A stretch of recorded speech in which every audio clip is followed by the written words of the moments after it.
قادیانیوں کی طرف سے کوئی بسکٹ ہے جو باضابطہ طور پر وہ کشمیر میں آئی ہیں اور وہ فروخت بھی ہوتی ہیں، لوگ لیتے بھی ہیں، تو شرعی طور پر اتنا ذہن میں رکھیں، جہاں تک لین دین کا مسئلہ ہے، لین دین میں تو شریعت روک نہیں لگاتی، ٹھیک ہے نا، کسی کے ساتھ بھی، لیکن قادیانیوں کے ساتھ ہر چیز میں شریعت میں روک ہے۔ شریعت میں ہر چیز میں کیا ہے؟ وہ بسکٹ کا معاملہ ہو، وہ ان کے ساتھ لین دین کا معاملہ ہو، ان سے کوئی چیز لے کر ان سے گفٹ کی شکل میں کوئی چیز وصول کرنا ہو، اگر کسی نے ان کے ساتھ لین دین کیا تو لین دین تو ہو گیا، حرام نہیں ہوگا، حرام، لیکن مسئلے پر غور کرنا ہے کہ قادیانی ہے کون۔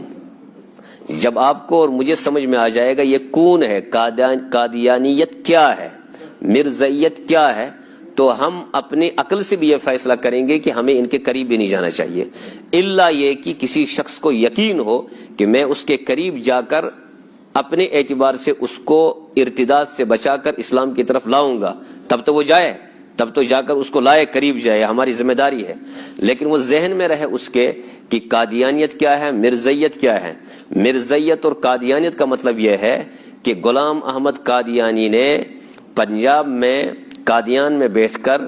کچھ زندگی گزارنے کے بعد ایک موقع ایسا آیا، اس نے دعوی شروع کیے، اسی میں دعویٰ ہوا کہ وہ، اس نے کہا میں مہدی ہوں، پھر دعویٰ ہوا کہ میں ہی آدم ہوں، میں ہی موسیٰ ہوں، میں ہی عیسیٰ ہوں، ہوتے ہوتے اس نے دعویٰ کیا میں محمد الرسول اللہ کے بعد آخری نبی ہوں، اس نے اپنے نبی ہونے کا دعویٰ کیا ہے۔ تو جس شخص نے نبی ہونے کا دعویٰ کیا،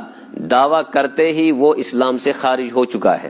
نبی کریم علیہ الصلوۃ والسلام نے فرمایا میرے بعد کوئی نبی نہیں ہوگا، میرے بعد اگر کوئی آئے گی تو قیامت آئے گی، میرے بعد صرف قیامت ہوگی۔ اللہ تعالیٰ نے اعلان کیا کہ محمد الرسول اللہ صلی اللہ علیہ وسلم خاتم النبیین ہے، اللہ کا اعلان ہے کہ حضور خاتم النبیین ہے، حضور کا خود اعلان ہے کہ میرے بعد صرف قیامت آئے گی، میرے بعد کوئی نبی آنے والا۔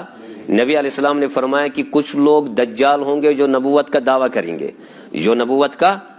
کریں گے، حالانکہ وہ نبی نہیں ہوں گے۔ نبی علیہ الصلوۃ والسلام نے فرمایا میرے بعد اگر کوئی نبی آ سکتا تو حضرت عمر آ سکتے تھے، لیکن چونکہ نبوت کا سلسلہ ختم، اس لیے کوئی حضرت عمر بھی نبی نہیں بنے۔ حضرت ابوبکر صدیق کے متعلق فرمایا نبی علیہ السلام نے جو بھی کچھ اللہ نے میرے اندر ڈال دیا، مجھے دیا، میں نے ابوبکر کے دل میں انڈیل دیا، سب کچھ حضور کا ابوبکر میں موجود ہے، مگر اس کے باوجود ابوبکر خلیفہ اول ہے، حضرت عمر خلیفہ ثانی، مگر نبی نہیں ہے۔ جب اس جیسے جلیل القدر صحابہ کے لیے حضور علیہ الصلوۃ والسلام نے اعلان کر دیا یہ خلیفہ ہوں گے، یہ میرے صحابی ہوں گے، لیکن نبی نہیں ہوں گے، اللہ نے اعلان کیا اور حضور نے خود اعلان کیا کہ میرے بعد کوئی نبی نہیں ہوگا، اس لیے دنیا میں جتنے لوگوں نے نبوت کا دعویٰ کیا ہے وہ مرتد ہیں، ان کے ماننے والے بھی مرتد ہیں۔ اس اعتبار سے ہمارے فقہاء نے، علماء نے سختی کے ساتھ، خاص کر امام ابو حنیفہ رحمۃ اللہ علیہ نے فرمایا نبوت کا دعویٰ کرنے والا مرتد،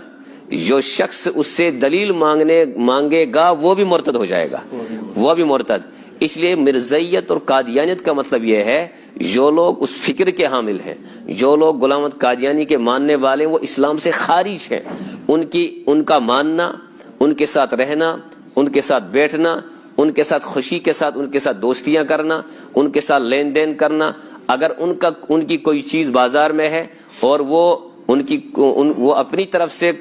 لوگوں تک پہنچاتے ہیں اور لوگ اس کو خریدتے ہیں، وہ فروخت کرتے ہیں، لوگ خوشی اس سے لیتے ہیں، شریعت اس کی اجازت بالکل نہیں دیتی۔ یہ کشمیر میں ہو، یہ پوری دنیا کے کسی بھی کونے میں ہو، تمام علماء کا متفقہ فیصلہ ہے کہ قادیانیوں کے ساتھ لین دین کی اس لیے گنجائش نہیں ہے چونکہ انہوں نے محمد الرسول اللہ کے ساتھ بے حرمتی کی ہے، اللہ کے رسول علیہ الصلوۃ والسلام کی ذات کے ساتھ زیادتی کی ہے، اور انہوں نے بے انتہا اسلام کے ساتھ بھی زیادتی کی، حضور کے ساتھ زیادتی کی۔ ایسے لوگوں کے ساتھ لین دین، ایسے لوگوں کے ساتھ دوستی، ایسے لوگوں کے ساتھ تعلقات کا کیا مطلب ہے؟ شریعت میں اس کی اجازت نہیں ہے۔ لین دین اگر کسی نے کیا ہے وہ حرام تو نہیں ہوگا، لیکن آئندہ یہ طے کرے کہ مجھے ایسے لوگوں کے ساتھ لین دین، الا یہ کہ کسی کو یقین ہو کہ یہ قادیانی ہے اور میں اس کے قریب جا کر مجھے کہنا ہے کہ تم قادیانیت سے توبہ کرو، مرزائیت سے توبہ کرو، اگر کسی کے اندر یہ چیز ہے تو وہ جائے اور اس سے کہے اور اس کو کوشش کرے اس طرف لانے کی، اپنے آپ کو ان کے سامنے جا کر اپنے آپ کو مغلوب نہ رکھے، شریعت اس کی اجازت